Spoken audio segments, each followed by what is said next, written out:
Body shaming. Why do we do it? And do you know what is halo effect? And how is it related to body shaming? And the main question is, where did the body shaming start from? And why is it still prevailing? And can we ever put an end to this? And do you know there was a time when fat on body showed how much prosperous you are? Well, let's find out. Hello there. Welcome to the episode of The Theory Show. Today we are here to talk about body shaming. What are the types of body shaming and why are we body shaming? And let's also learn how not to body shame ourselves. So, till the intro runs, you can subscribe and hit the bell icon so that we can keep you updated. And without further waiting, let's dig in.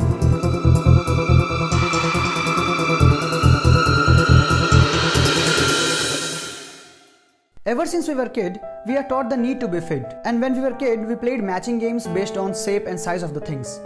You may never have an eating disorder or any other kind of disorder, but some or other time you may have caught yourself counting on fingers on amount of calorie you have consumed the following day. Body shaming is relatively new term, mainly originated on internet.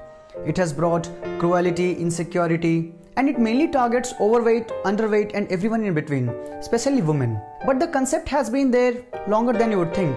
It's just that we have name for it now. One Huffington article reported that in a survey taken by 9 to 10-year-old girls, 40% of them have tried losing their body weight. The article also said that by the age of 13, 53% of girls are unhappy with their body weight.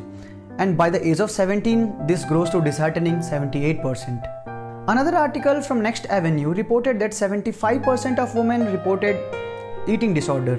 And one could easily argue that most of the women are uncomfortable with their bodies. But when did body become something to hate? And most importantly, why? The first weight loss drug were introduced in 1920, and the term halo effect was also first used in 1920. According to halo effect, it is that physically attractive people are more happier, kinder, smarter than an average looking person. Sounds familiar, right? Earlier before 1920, the first diet book was published in 19th century. However, there was not enough obsession with the slender and thin figure. Author M.E. Farrell explains that in 19th century, there was desire of certain level of body fat. It showed that one was healthy, hearty, neither starving nor suffering from any wasting disease that prevailed during that period. Apparently, there was even certain amount of respect given to the fat cats, a wealthy man whose girth demonstrated his prosperity. However, once there was transformation in healthcare, work life, transportation, Farrell stated that it was not just wealthy that gained weight, it was everyone. And it is when the weight obsession gained traction. So there are two types of body shaming. Number one, fat shaming, and number two, lean shaming. Earlier sign of fat shaming can be seen by the fat woman postcard in Florida. People would visit tourist site and they would pick postcards, and instead of texting, they would send the postcard which they purchased at the corner street.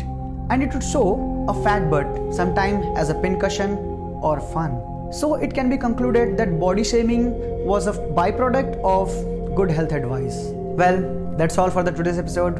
And yes, this question was demanded by our viewers, and yes, we considered to have an episode on it. So if you liked it, do share it and do not forget to give us a big thumbs up. And if you are new here, do subscribe us and hit that little bell icon so that we can keep you informed and updated.